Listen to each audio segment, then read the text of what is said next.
지금까지 공부한 성품 15가지. 첫째, 질서의식. 두 번째, 상대방 세워주기. 세 번째, 자기 관리하기. 네 번째, 분별력 키우기. 다섯 번째, 올바른 가치 추구하기. 여섯 번째, 소통의 능력 키우기. 일곱 번째, 존중하기. 여덟 번째, 마음 비우기. 아홉 번째, 독립성 키우기.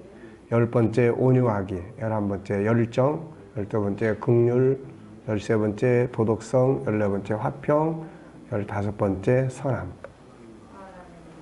자, 이제 7장에서는 공익적 가치 추구 능력, 공익성, 그 다음 인내, 진실성, 순종, 사랑의 5가지 성품을 교육한다. 자, 16번째로 공익적 삶의 중요성과 필요성. 성경은 혼자만의 구원이 아니라 모든 사람의 구원을 이야기를 하죠. 모든 사람의 구원. 그래서 사실 기독교만큼 공익적인 것을 추구하는 기관이 없죠. 네. 창세기 12장 3절에 보면 땅의 모든 족속이 너로 말미암아 복을 얻는다. 그러니까 나만의 복이 아니라 땅의 모든 족속. 이렇게 공익적 가치를 가장 중요하게 다루고 있는 기독교인들이 현장에서는 이기주의가 너무 강하다. 자기밖에 모르는 이런 삶. 이것이 가정도 힘들게 하고 이것이 사회 공동체도 힘들게 하고. 그래서 이 성품을 키워야 되는데 요즘에 이제 SQ를 사회에서도 많이 강조하면서 강조하는 성품이 바로 이 부분이에요. 그래서 내가 잘하는 것, 정말 잘하네.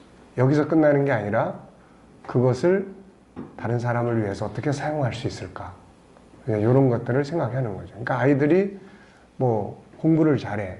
그러면은 우리 아들 최고야. 공부 잘해. 이걸로 끝나는 게 아니라 그 공부를 사회의 유익을 위해서 어떻게 사용할 수 있을까? 이제 이런 것들을 이제 생각하게 하고 발전하게 하는 거죠. 디모데전서 2장 4절에도 하나님은 모든 사람이 구원을 받으며 모든 사람이 구원을 받는 거예요. 모든 사람이.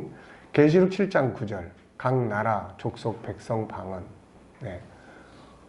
그러니까 이런 내용들을 보면 요즘 우리나라도 다민족, 뭐 이런 부분들이 많아지는데 결국은 온 세계가 한 덩어리로 살아가는 것이 이게 그 하나님의 뜻이죠.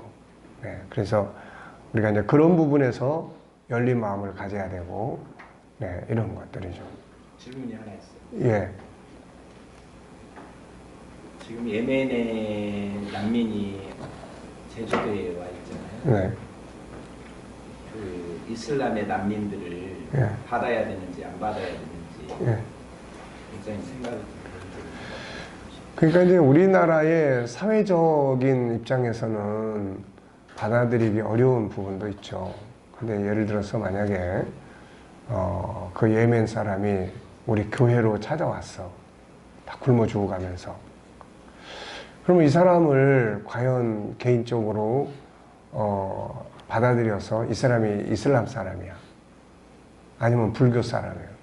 그러면 이 사람을 받아들여서 먹여주고 입혀주고 해야 되냐 말아야 되냐. 먹여줘야죠. 그렇죠.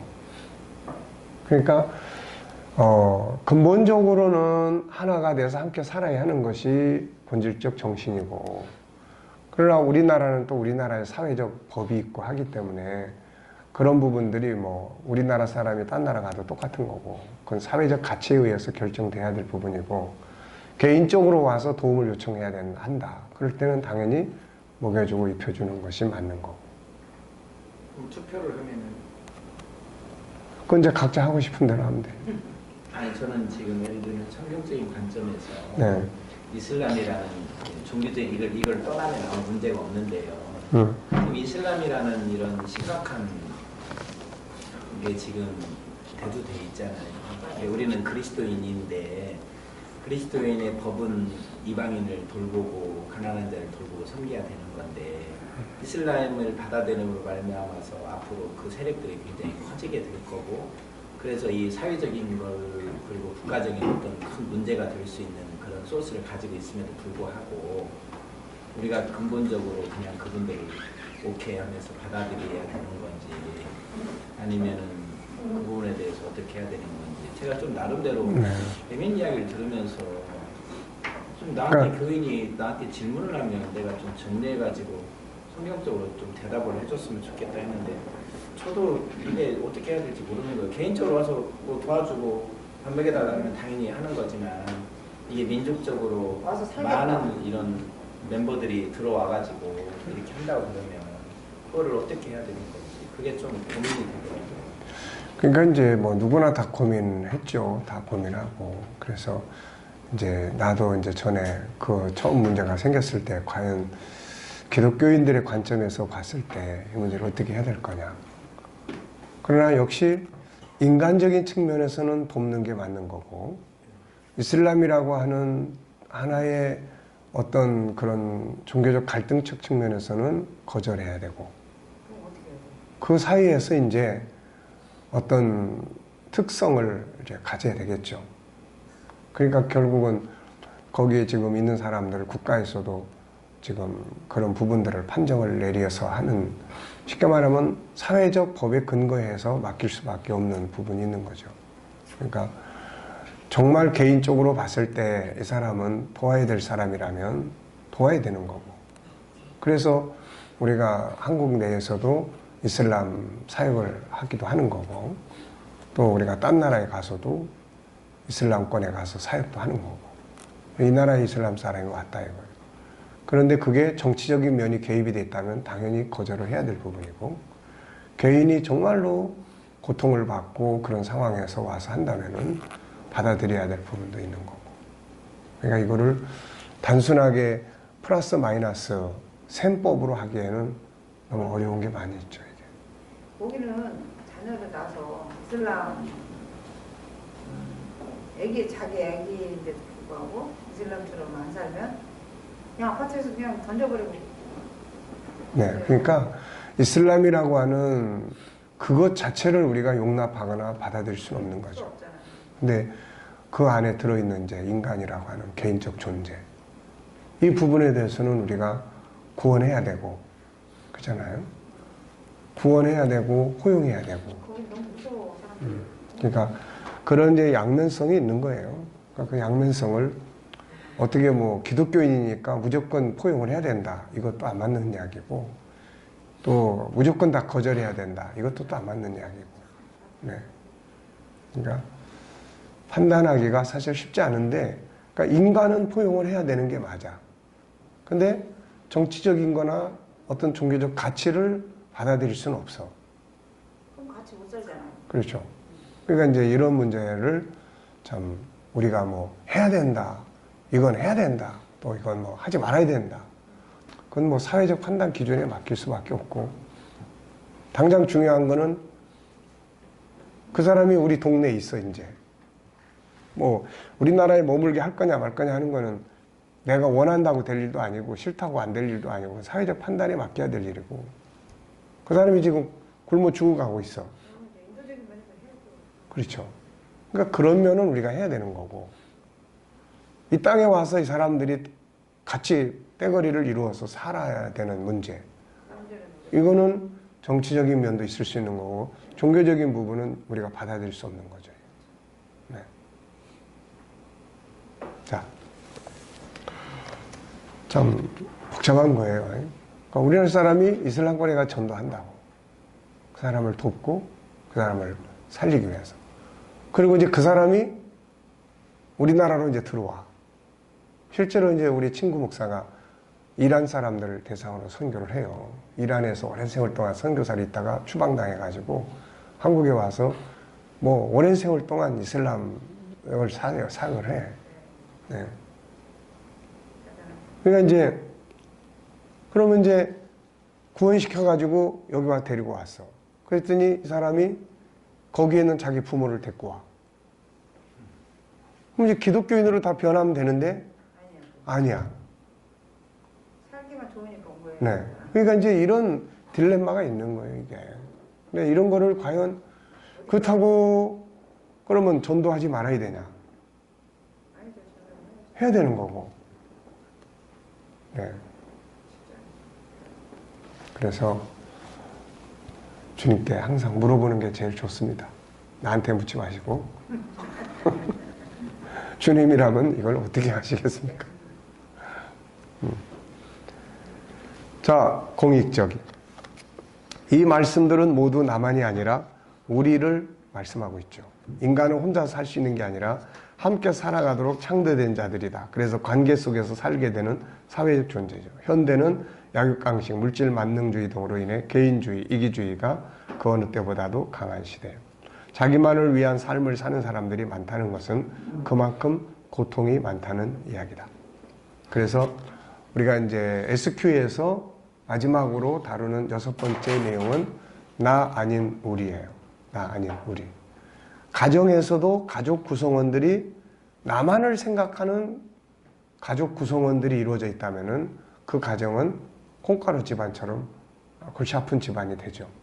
그런데 가족 구성원들이 나 아닌 우리 가족이라고 하는 공동체를 생각을 한다면은 아이들이 나만이 아닌 우리 가족을 생각한다면 훨씬 자기들이 하는 일에도 효과적이죠. 우리 엄마를 생각하고 우리 아빠를 생각하고 이런 개념들이 강해지는 거죠. 근데 항상 보면은 나만을 생각하는 개념이에요. 나만. 네. 사도 바울은 마지막 시대에 고통이 온다 그러면서 고통이 오는 이유를 이야기하는데 보면은 돈이 없어서 고통이 오는 게 아니고 자기를 사랑해. 사람들이 이기주의, 자기를 사랑해, 돈을 사랑해, 네, 자랑하고 교만해, 비방하고 거역하고 감사할 줄 모르고, 그러니까 다 자기 중심이에요. 결국 자기만의 삶은 다른 사람에게 피해를 줄 뿐 아니라 이것은 다시 자신에게 피해로 돌아오게 된다. 그러므로 우리는 나만의 유익이 아닌 모든 사람의 유익을 위해 살아갈 수 있는 능력을 길러야 한다. 하나님이 모든 사람의 공존을 위해 주신 성품이 바로 뭐예요? 사랑성이에요. 그래서 성경은 우리에게 이웃을 사랑하라. 이웃 사랑이 뭐예요? 그게 공익적인 성품이에요. 이게. 내 이웃을 내 자신같이 사랑하라. 이게 공익적인 거예요. 내가 새 계명을 너희에게 주노니 서로 사랑하라. 내가 너희를 사랑한 것 같이 너희도 서로 사랑하라. 그래서 나만이 아닌 우리, 나만이 아닌 너, 이게 이제 이런 가치를 가져야 공존할 수가 있는 거예요. 그래서 사랑의 성품은 함께 살기 위한 성품이에요, 이게. 그래서 공익적 삶은 여기 보면은 6가지. 건강한 자신의 삶을 우선 살아야 돼.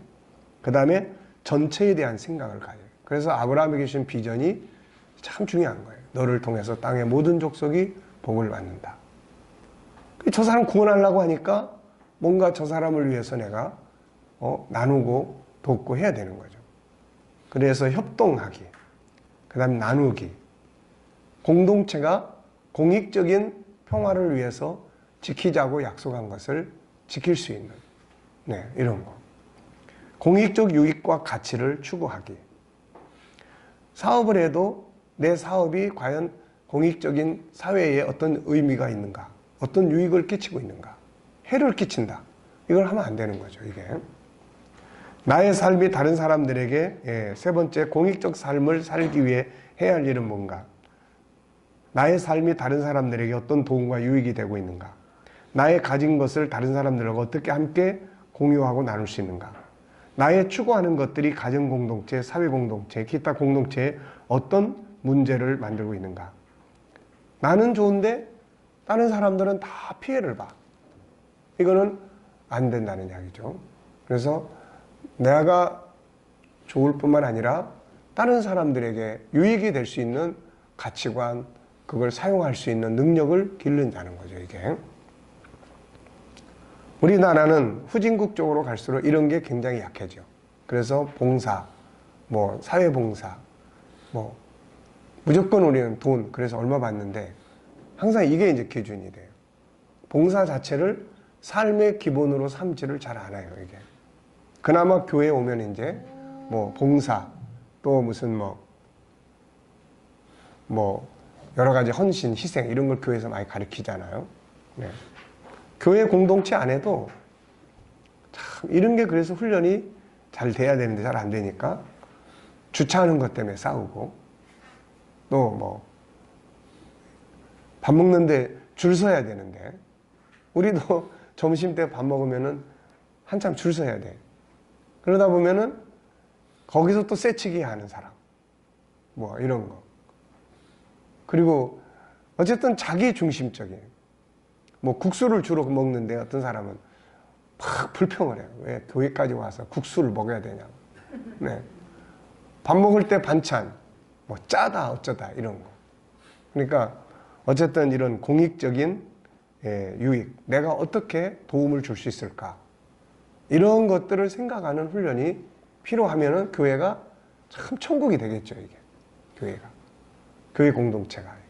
그러면 우리 교회는 왜 이렇게 사랑이 없어? 사랑이 없다는 말은 다른 말로 말해서 봉사와 이 이타주의, 자기 이기주의밖에 없는 거예요. 이게. 그러니까 이런 부분들이 이제 나의 행동이 우리 반 전체에, 우리 가정에 어떤 도움과 유익이 되고 있는지 아니면 피해가 되고 있는지, 기타 공익적 가치를 위해 질문하고 생각해보자. 쓰레기 아무데나 막 버리는 거, 또 뭐 이런 것들이 공익적 유익을 생각하면 할 수가 없는 일들이죠, 이게. 네. 그래서 이런 것들을 우리가 키워가고, 기독교는 이런 부분이 굉장히 강한 집단이 돼야 돼요, 이게. 이웃을 사랑하라, 이 계명을 가지고 있는 단체이기 때문에. 네. 또 땅끝까지 복음을 전파해라. 뭐 모든 민족이 다 구원받아야 된다. 그 다음에 이제 인내예요, 인내. 인내라는 말을 보면은 참을인, 견딜래. 그래서 괴로움이나 어려움 따위를 참고 견디는 거죠. 성경은 역시 인내의 교과서예요. 많은 부분에서 성경은 인내를 강조합니다. 끝까지 견디는 자는 구원을 받아요. 얼마 동안이나 응답을 기다려야 되는데요. 주실 때까지 기다리는 거지. 근데 우리는 40일 특별 기도에 딱 정해놓고 이 기간 동안 응답 안 해주면 하나님 이제 아닙니다, 이런 식이에요. 히브리서 10장 36절에 너희에게 인내가 필요함은 너희가 하나님의 뜻을 행한 후에 약속하신 것을 받기 위함이라.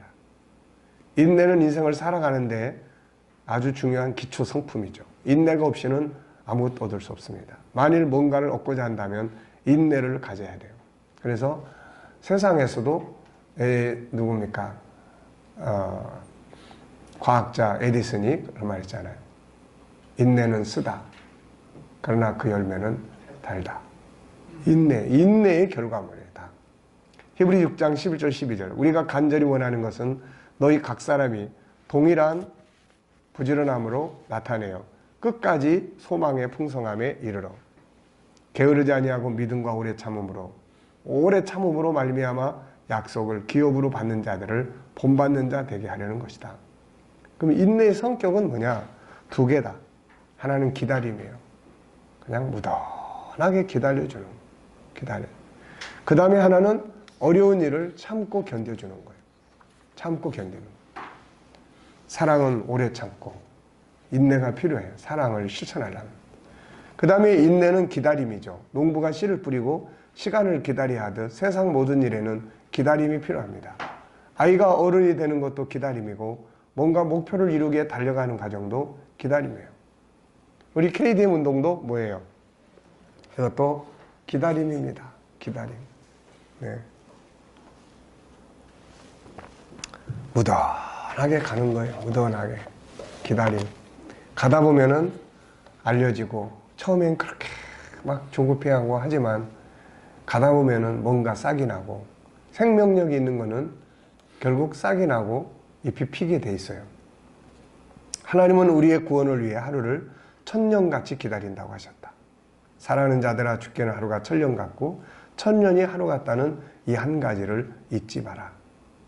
주의 약속은 어떤 이들이 더디다고 생각하지 더딘 것이 아니로 오직 주께서는 너희를 대하여 오래 참으셔서 아무도 멸망하지 아니하고 다 회개하기 이르기를 원하신다. 그래서 뭔가 얻고자 하면은 기다려야 돼요. 기다려. 언제까지? 끝까지. 예, 기다려. 참음과 견딤이에요. 기다림의 과정 속에는 수많은 어려움이 있어요. 너무 힘들어. 네. 이것을 참고 견디는 것이에요. 인내예요. 그래서 인내가 쓰다고 한 겁니다. 어려운 환경도 견디고 화가 나고 분노가 일어나도 참고 내 마음대로 되지 않고 실패하는 것도 견뎌야 되고 하기 싫은 것도 해야 하고 하고 싶은 것도 참아야 하고 열매는 인내 후에 얻게 된다. 그래서 너희에게 인내가 필요하면 너희가 하나님의 뜻을 행한 후에 약속하신 걸 받기 위함이라. 끝까지 견디는 자가 구원을 얻으리라. 인내하기 위해서 필요한 요소들이 있습니다. 필요성과 중요성 인식. 하여튼 뭐든지 다 필요성과 중요성이 인식이 돼야 돼요. 야, 이거 정말 필요해.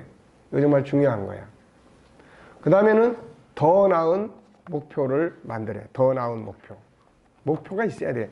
사람은 일단 뭘 하든지 간에 목표를 해야 됩니다. 목표. 그 다음에 의미 있고 가치 있는 삶을 만들어가고 성공과 열매의 확신과 소망. 이건 반드시 이루어져. 하나님 안에서 인내하는 건 헛되지가 않죠. 어느 땐가는 좋은 열매로 맺어지게 돼요. 그리고 인내에 대한 말씀을 암송하고 묵상하고 외치는 것. 교육과 반복 훈련, 영성의 힘 이런 것들이 인내를 만들어주는 좋은 자원들입니다. 인내하지 못해서 실패해온 경험이 있는가? 참지 못해서. 있습니까? 있죠? 혹은 인내의 성공으로 성공해본 경험이 있습니까? 역시 참았더니 이렇게 되더라. 네. 인내. 18번째 진실성이에요. 헛맹세, 거짓되지 않음, 신뢰 통장. 진실의 의미와 중요성. 진실은 참진, 열매실, 거짓이 없이 바르고 참됨, 참되고 변하지 않는 영원한 진리. 하나님은 진리입니다. 그래서 그분의 입에서 나오는 말씀도 진리예요. 진리란 거짓이 없는 참된 이치예요. 그래서 하나님의 말씀이 중요합니다. 그건 거짓이 아니라 참된 것이기 때문에 그곳에서 설명하는 모든 건 사실이며 약속은 그대로 이루어지죠. 하나님은 진실한 분이에요. 그래서 거짓을 싫어합니다. 미워해요. 잠언 6장 16절 여호와께서 미워하시는 것 곧 그의 마음에 싫어하시는 것이 67가지니 곧 교만한 눈, 거짓된 혀, 무죄한 자의 피를 흘리는 손, 악한 계교를 꾀하는 마음, 빨리 악으로 달려가는 발, 거짓을 말하는 망령된 증인, 및 형제 사이를 이간하는 자이니라. 잠언 12장 22절 거짓 입술은 여호와께 미움을 받아도 진실하게 행하는 자는 기뻐하심을 받느니라. 요한계시록 21장 8절은 거짓말하는 자들이 지옥에 가게 된다고 말씀하고 있어요. 그만큼 거짓은 나쁜 거예요. 세상도 거짓된 사람을 좋아하지 않아요. 거짓된 사기는 법의 처벌을 받습니다. 거짓말로 남을 모함하는 것도 처벌을 받아요. 그러므로 거짓된 것들을 따라가면 안 되고 거짓된 것들이 성장해서는 안 돼요. 3살 버릇이 80까지 간다는 속담이 있다. 어린 시절 거짓된 걸 바로잡지 않으면 후에 사기꾼이 될 가능성이 많다. 안타깝게도 우리가 사는 세상은 거짓이 난무하고 진실이 사라져가는 거죠. 그러나 진실이 없는 것은 결국 망하는 거예요. 부부 사이에도 진실이 없다면 파탄이 오고 친구 사이에도 진실이 없다면 관계가 깨지고 사회에서도 국제 무대에서도 진실함이 없다면 결국은 국제사회에서 버림을 받게 돼요. 글로벌 시대에는 더욱 그렇다. 좋은 창의력, 기술력도 중요하지만 마지막에는 믿을 수 있는 신뢰성이 승패를 좌우한다. 지금 미국과 북한 문제 왜 안 풀리죠? 신뢰성이 없는 거예요. 네. 왜? 지금까지 한 짓들이 있기 때문에 이게 안 돼. 그러니까 이게 이때 누군가가 확실하게 한번 확 믿어주고 그냥 딱 하면 좋은데 그게 참 어려운 거예요. 네, 그게. 그래서 참 어려운 국제적 문제입니다. 그런 게. 이게 비즈니스 세계도 마찬가지예요. 결국은 신뢰입니다. 그래서 우리가 아이들의 재능 개발을 할 때 3가지, 인간 개발을 할 때 3가지 중요한 뭐예요? 첫째는 창의력이고, 둘째는 소통이고, 셋째는 신뢰성이에요. 네. 얼마나 믿어줄 수 있느냐 이런 거죠. 자, 진실해야 할 부분들이 있습니다. 사람 앞에 진실하고 언어가 진실해야 돼. 이런 말 했다 저런 말 했다. 행동이 진실해야 돼. 약속에 진실해야 돼. 내 삶에 진실해야 됩니다. 야곱이나 요셉 같은 인물들은 누가 보든 안 보든 자기들의 맡은 업무에 진실했어요.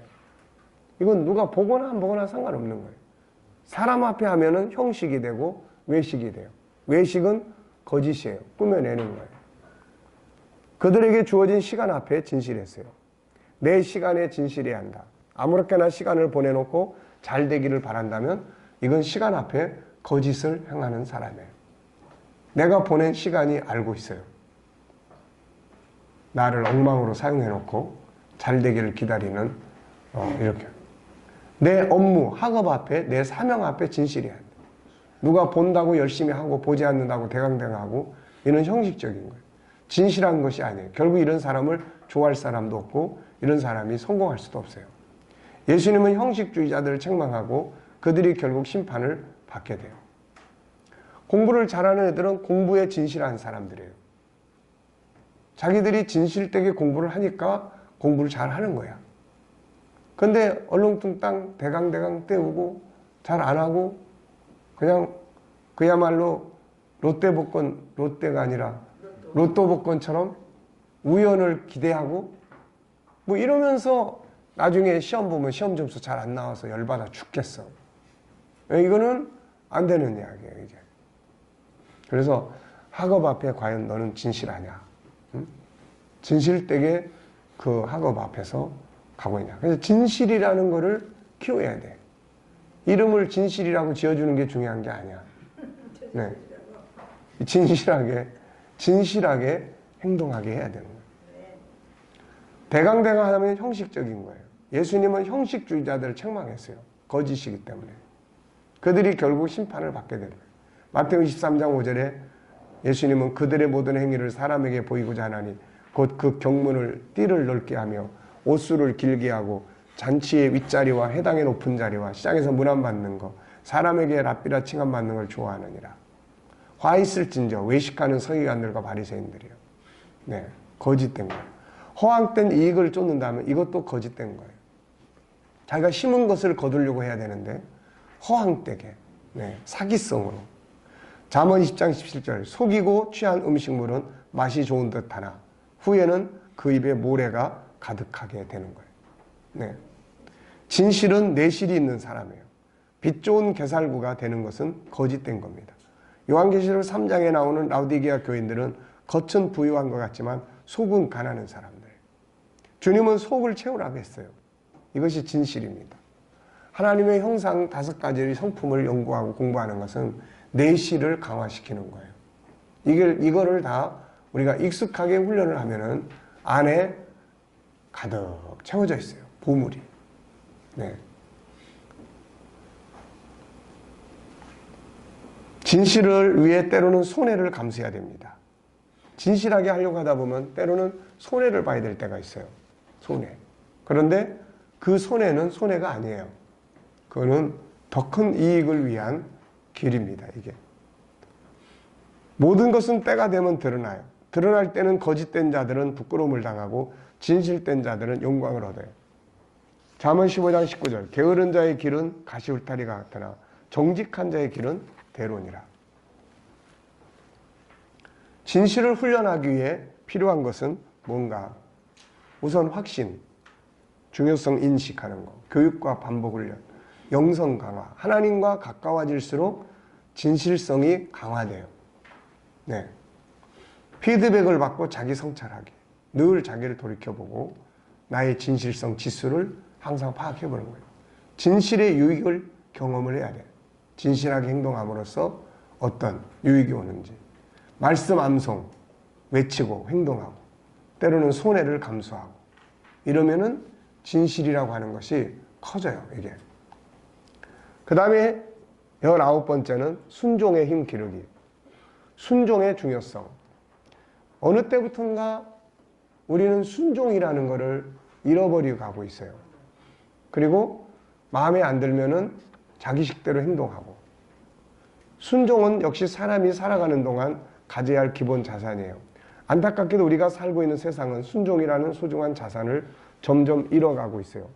개인의 권리가 발전하면서 자기 마음대로 행동하는 일들이 많아졌고, 자녀는 부모에게 순종하지 않고, 학생들은 교사에게 반항하고, 사람들은 사회 질서를 따르지 않고 자기 마음대로 행동합니다. 그래서 목소리 큰 사람이 이긴다는 말이 나와요. 결국 이런 현상은 혼란과 파괴를 가져오게 되는 거죠. 신앙도 마찬가지예요. 하나님을 섬기는 사람들이 가장 중요하게 여겨야 할 것은 순종이에요. 말씀에 대한 순종. 또 교회 여러 조직에 대한 또 그런 순종. 네. 순종은 하나님이 쓰시고 일할 수 있는 중요한 도구입니다. 순종의 모델은 예수 그리스도죠. 바울은 이 성품을 본받으라고 권고합니다. 너희 안에 이 마음을 품으라. 곧 그리스도 예수의 마음이니 그는 근본 하나님의 본체시나 하나님과 동등됨을 취할 것으로 여기지 아니하시고 오히려 자기를 비워 종의 형체를 가지사 사람들과 같이 되셨고 사람의 모양으로 나타나사 자기를 낮추시고 죽기까지 복종하셨으니 그 십자가에 죽으심이라. 아브라함은 실수도 많았지만 그가 쓰임을 받은 것은 뭐예요? 순종이에요. 순종이라고 해서 기계적인 사람이 되라는 말이 아니에요. 네, 순종. 맡겨진 일 앞에 순종하고 그 순종을 아름답게 만들기 위해서 그 속에서 주도적으로 행동하고 창의력적으로 행동을 하고 그게 순종의 모습이 그 모습이에요. 그냥 갔다 오라 그러니까 가서 자 볼펜 좀 줘 그러면은 뭐 또 있어야 됩니까? 종이도 있어야 돼. 근데 볼펜 좀 줘 그러니까 꼭 볼펜만 들고 와. 그리고 종이도 좀 한 장 줘 그랬더니 꼭 한 장만 들고 와. 네, 이건 순종은 순종인데 이건 기계적 순종이에요. 그럼 물어볼 수 있죠. 순종하는데 볼펜 가져와 그러면 종이도 필요한가요? 라고 물어볼 수 있죠. 몇 장 갖다 드려도 될까요? 물어볼 수 있는 거예요. 그러면 이런 순종은 굉장히 창의적인 순종이에요, 이게. 네. 그래서 순종이라고 해서 마치 로봇가 움직이는 것 같은 그런 순종이 돼서는 안 된다. 사울이 버림받은 것은 불순종이에요. 하나님 말씀을 버렸으므로 여호와께서도 왕을 버려 왕이 되지 못하게 하셨다. 예수님은 믿음의 대상이죠. 그리고 따라가야 될 리더자예요. 그래서 예수님은 나를 믿으라고 하셨고 배우라고 했어요. 배우는 건 두 가지예요. 첫째는 그분의 삶을 배우는 거예요. 발자취. 그 다음에 두 번째는 그분이 가르쳐준 말씀을 배우는 거예요. 네. 그분이 마태복음에서부터 우리에게 가르친 교훈이 얼마나 많습니까? 이것보다 위대한 리더십은 없어요. 근데 우리는 그거를 구역공과 시간에서 공부는 해도 그거를 안 따라가요. 네. 아무리 겸손을 이야기를 해도 안 따라간다고. 그 자기식대로 행동을 해요. 결국은 하나님의 말씀을 버리고 사는 거죠. 그 속에 변화가 일어날 수가 없어요. 순종은 하나님이 복을 주시고 사람을 쓰시고 그들 속에서 일하실 수 있는 축복된 성품이에요. 그럼에도 불구하고 많은 선양인들이 하나님 앞에 그분의 말씀 앞에 그분의 세우신 질서 앞에 순종하지 않아요. 대신 자기들의 마음의 욕심을 채워줄 소리에만 귀를 기울이고 자기들의 욕심대로 행동합니다. 갈수록 교회 안에 모임은 하나님이 없고 이벤트만 가득 채워지고 있죠. 이 속에서 은혜의 역사는 사라지고 인간들의 모습만 나타납니다. 신앙도 세상을 살아가는 것도 순종이 중요해요. 순종은 행복과 성공을 가져온 통로죠. 이걸 모델로 보이신 분이 예수님이에요. 그분은 죽기까지 하나님, 아버지의 말씀 앞에 순종했고 그리고 하나님은 그를 가장 높은 자리에 앉혔습니다. 순종은 승리의 비결이죠. 자, 순종해야 될 대상이 있습니다. 하나님, 성령의 감동 앞에 순종하고 말씀 앞에 순종하고 부모, 어른에게 순종하고 질서 앞에 순종하고 상황, 때로는 환경을 수용해야 돼. 순종해야 돼. 순응해야 된다고 그러죠. 순종해야 돼. 그 환경 앞에. 요셉은 자기 상황 앞에 순응했어요. 수용했단 말이죠. 때로는 아들 쓰디쓴 훈계 앞에 순종하고 사명 앞에 순종하고 못해요. 이런 거 하지 말고 알겠습니다. 그 다음부터 할 수 있도록 연구를 하기 시작하면은 그게 자기의 재능을 개발하게 되는 이 비결이 되죠. 이게. 내면의 양심의 소리가 있어요. 요즘에 양심 뭐죠? 병역 양심. 양심적 병역 깊이. 네. 말이 돼요. 이거는 다 제정신이 아닌 거예요. 네, 말 자체가 말이 안 돼요. 나도 그것 때문에 몇 번 댓글을 썼는데, 그래서 지난번에 이렇게 썼어요. 대한민국의 모든 청년들은 양심적으로 말하면 군대를 가고 싶은 사람이 한 사람도 없다. 이게 양심이다. 그런데 사회적인 협의를 위해서, 사회적 질서를 위해서 가기 싫어도 가는 거다. 그런데 이게 양심이지, 종교적인 성경, 내가 그 이야기도 썼어요. 여호와 증인들은 성경을 왜곡하는 단체다. 똑같이 우리도 10계명이 있는데 살인하지 말라고 한 계명이 있다. 그런데 한 종교 단체, 그것도 기존 종교 단체, 기존 정통적 기독교로부터 이단이라고 비난을 받고 있는 종교 단체에서 해석한 성경을, 그 해석을 한 나라의 법원이 그거를 지지할 수 있느냐? 이거는 있을 수 없는 거다. 그래서 그 다음에는 나도 이제부터는 10계명에 살인하지 말라는 법을 중심으로 해서 우리 청년들에게 군대를 가지 않아도 된다고 이야기를 하겠다. 그렇게 써서 올렸어요. 근데 뭐 쓰나마나 그러니까 이 양심이라는 거는 사실 우리가 볼 때 양심이라는 거는 5가지 성품에 기초한 그거거든요. 죄에 대한 양심이에요. 그러니까 동성애자들이 자기들이 주장을 해. 그거를 양심선언이라고 이야기를 한단 말이에요. 이게. 그러니까 양심이라는 것에 대한 해석 자체가 왜곡되어 있는 거예요. 또 몇 사람의 마음의 신념, 그러니까 차라리 신념이라고 이야기해요. 신념.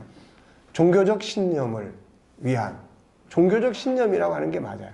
이 양심이라는 거는 그걸 누가 판단을 하겠어요. 네. 그리고 그런 사람들 때문에 수많은 사람의 양심이 지금 고통을 받는 문제는 이거는 누가 해결을 할 거냐고. 이게 다수가, 옳은 다수가. 그러니까 요즘에는 뭐 옛날부터 그랬죠. 뭐 법원이라고 해서 정말 양심적 판단이 됩니까? 이거 정치에 따라서, 너무 놀랐어요. 네, 어떤 정부가 들어서냐에 따라서 보수적 판결을 내리기도 하고, 그게 지금은 다 억울하다 해가지고 재심해서 다 무효 처분 받은 게 얼마나 많아요. 지금 또 이제 이런 진보적인 부분들이 이런 개인의 양심을 중요시 여겨가지고 이런 결과물들을 만들어내고, 그러니까 세상을 보면 갈수록 열받는 일만 많아지는 거예요. 동성애란 말이 보다는 동성욕자라고 해야 맞다고 하는 분이 있더라고요. 동성애자라고는 그것도 사랑이라고 표현하면 안 된다고. 그렇지. 동성욕자가. 자, 하여튼 세상은 마지막 때로 가면은 세상이 엉망진창이 돼요. 성광이 뒤바뀌어 갔지. 네. 근데 앞으로 더 심각한 문제는, 지난번에도 이제 텔레비에서 한번 그런 게 나왔어요. 뭐가 나왔냐면 인터넷 뉴스에 나왔던가? 자, 일본에서 인형하고 결혼한 사람이 등장했어요. 왜 인형하고 결혼하냐 그러니까 여자들한테 몇 번 실현을 당하고 하다 보니까 싫다는 거야. 인형은 거절도 안 하고 잔소리도 안 하고, 그래서 인형 결혼하는 거야. 그리고 요즘 계속 확대돼 나가는 것이 이제 인형 이제 성적 대상이에요. 이제 그래서 인공지능으로 인형을 만들다 보니까는 이게 뭐 똑같이 여자, 똑같이 남자. 자, 그러면은 내가 아내가 있고 아내가 있는 사람이 인형을 하나 사가지고 성생활을 지속을 한다면 이게 과연 범죄냐 아니냐? 이걸 어떻게 해석을 해야 될 거냐. 이제 이게 더 심각해지면은 앞으로 지난번에 중국 그 텔레비에 인공지능 아나운서가 나와서 방송을 했어요. 근데 이제 옆에서 이제 딴 사람이 자기의 이미지를 이제 허락을 해서 그 사람하고 똑같이. 근데 입술이나 말하는 톤이나 이게 너무 자연스러운 거예요. 너무 다. 근데 장점은 이 사람은 24시간 앉혀놔도 인공지능은 피곤하다는 말 안 하고 계속해. 월급을 달란 말도 안 해. 그러니까 앞으로 근데 일반인이 봤을 때는 인공지능인지 뭔지 잘 몰라요. 자, 이제 이런 문제. 아들이 김 목사님 아들이 직장 생활에 갔어. 거기 가서 업무를 잘 버는 한 여성하고 사귐을 가졌는데 막상 사랑하고 막 그러는 과정에서 인공지능이라는 걸 알게 됐어. 자, 이제 어떻게 해야 돼요, 이거?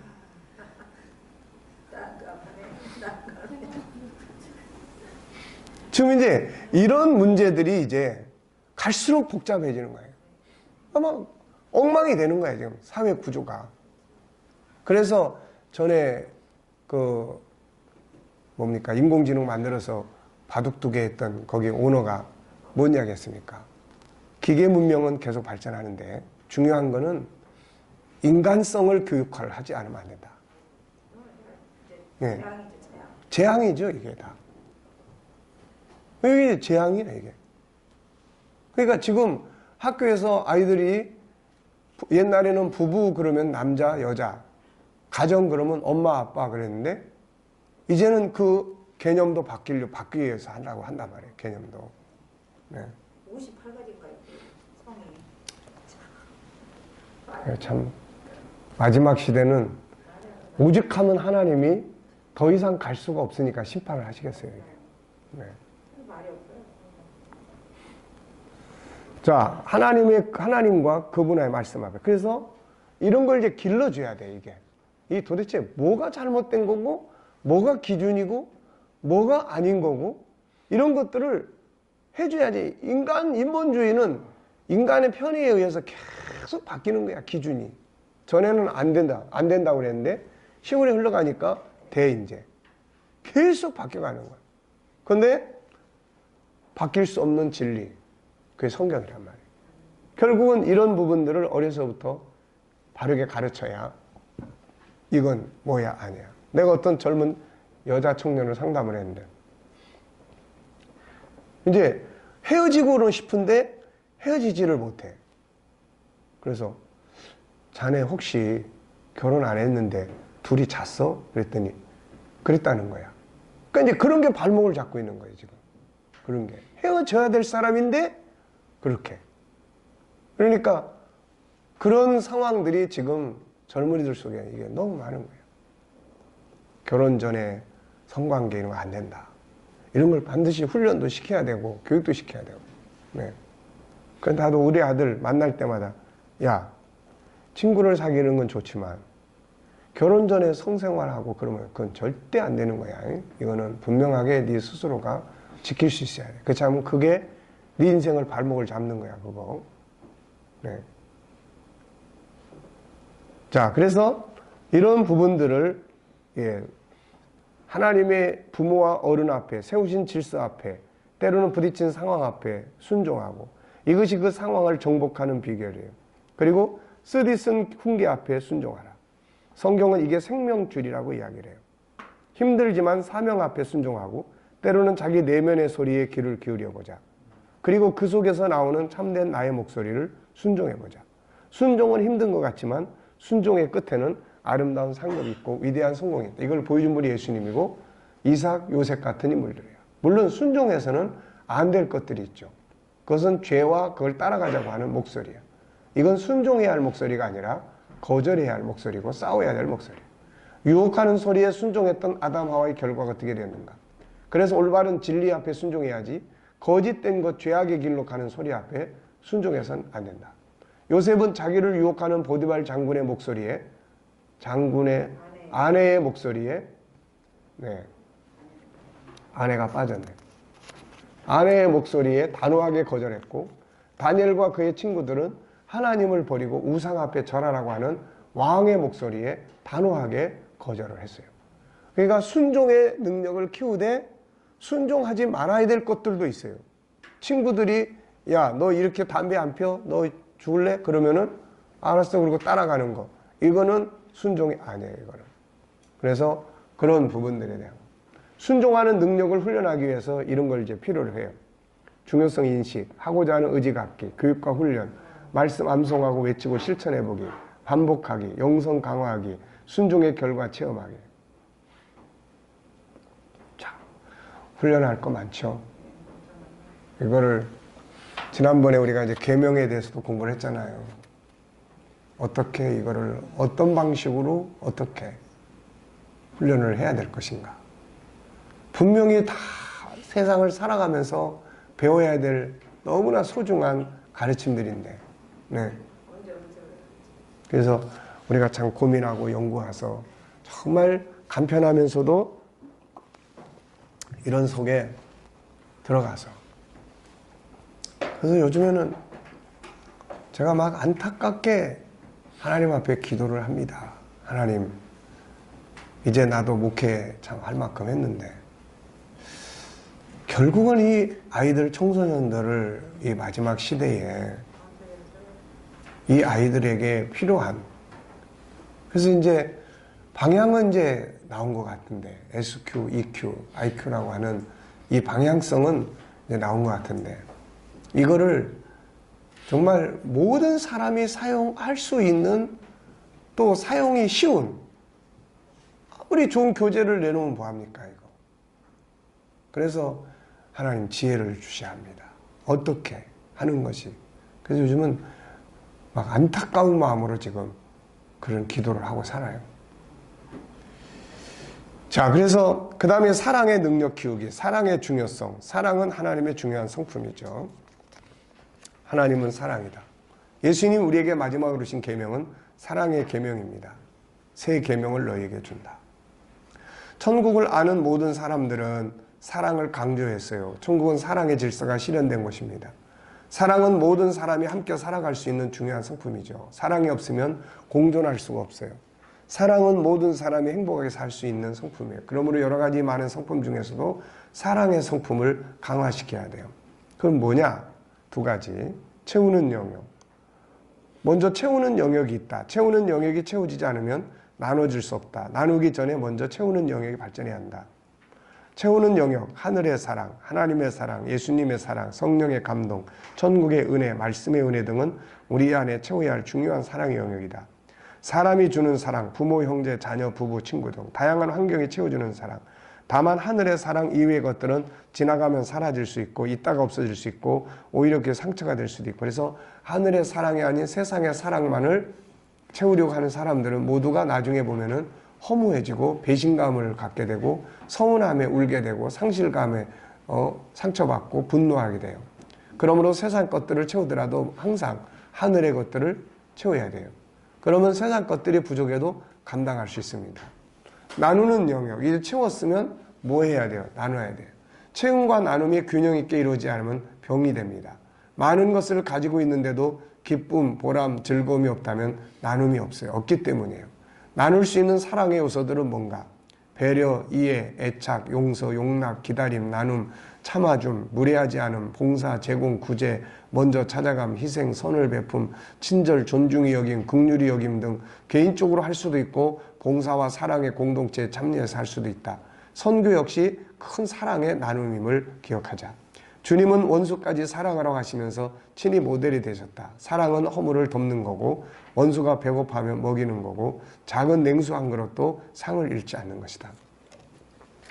사랑의 능력을 성장시키기 위해 필요한 요소, 우선 중요성 인식, 교육과 훈련, 세밀한 방법들을 찾아서 이제 하게 하는 거죠. 영성 강화, 말씀 암송과 묵상, 외침과 행동, 작은 실천의 반복, 자기 성찰, 사랑의 공동체 형성, 사랑의 능력 체험하기. 그래서 개인적으로 할 수도 있고 공동체에서 할 수도 있고 교회적으로 할 수도 있고 또 일반 삶 속에서도 사랑이라고 하는 성격을 나누고 배려하고, 그래서 이런 부분들을 함께 나누고 반성하고 이런 공동체가 만들어지거나 가정이 된다면 굉장히 중요한 거죠. 자, 먼저 체험과 나눔의 구조를 잘 이해하고 두 가지가 균형 있게 발전하게 한다. 그리고 교육과 훈련, 영성 강화, 은혜의 힘 중요하고 한꺼번에 엄청난 사랑의 실천보다는 작은 부분부터 시작하는 게 중요하다. 내가 배웠으면 배움을 나누는 데서부터. 교회 안에는 새신자들이라는 구조가 있어요. 그래서 오래된 신자하고 새신자 구조가 있기 때문에 오래된 신자가 도와야 될 역할이 얼마나 많습니까? 네, 그러니까 교회 공동체는 사실은 나눔의 공동체예요. 이게 나눔의 공동체. 네, 자신이 얼마나 사랑을 실천하는가에 대한 자기 성찰과 일기 등이 있으면 효과적일 수 있다. 그리고 혼자 사랑을 실천하는 것도 중요하지만 사랑 실천의 공동체에 속한다면 하기 싫을 때도 할 수 있다. 그리고 끝으로는 사랑을 실천했을 때의 기쁨과 즐거움, 성취감들의 체험을 기록해 둔다면 도움이 될 수 있다. 그래서 예를 들면 뭐 앞으로 이제 이런 성품을 바탕으로 한 공과 교육들이 이루어져서 뭐 하나의 성품을 한 달 동안 교재화해가지고 교육하면서 실천하게 한다든지 이런 다양한 프로그램들이 여기서 많이 나올 수 있습니다. 이게 지금 우리는 뭘 하는 거냐? 광산에서 지금 원석을 끌어내놓는 거예요. 지금. 그러니까 전에도 이야기했지만은 일단은 이 원석이 이게 다 나와야 돼. 다 나오고 나면은 그 다음에 이제 그 속에서 이제 사용할 수 있는 보석들이 이제 개발이 되겠죠. 그래서 정말로 그 보석을 사용할 수 있는, 안 믿는 사람조차도 가정교육의 텍스트로 사용할 수 있는 이런 어떤 단계까지 이제 가야 되는 거예요. 이게. 네, 그래서 지금은 우리가 처음에는 이렇게까지도 안 됐으니까 처음에는 당신이 보물입니다.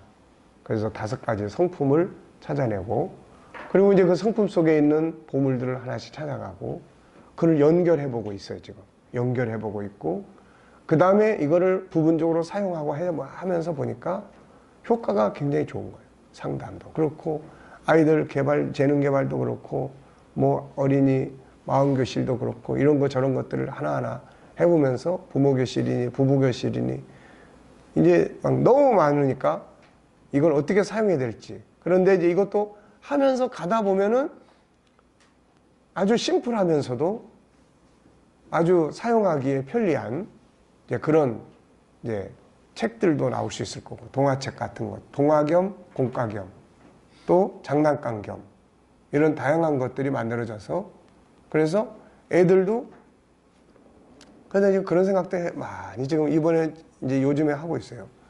우리 아들한테 이걸 해서 어린이들이 놀게 하고 그래서 어린이 청소년 놀이 문화를 연구를 하고 그 속에 이런 것들을 종합적으로 해서 아이들을 SQ를 발전시키고 놀고 그러니까 거기 와서 신나게 놀고 하다 보면은 뭔가 이런 것들이 개발이 돼서 밖에 나가서 지들이 하고 있는 일들을 창의력적이고 발전시켜 줄 수 있는 이런 어떤 운동을 해보면 참 좋겠다. 그래서 지금 그런 생각을 많이 하고 있습니다. 네. 자, 10분간 휴식하겠습니다.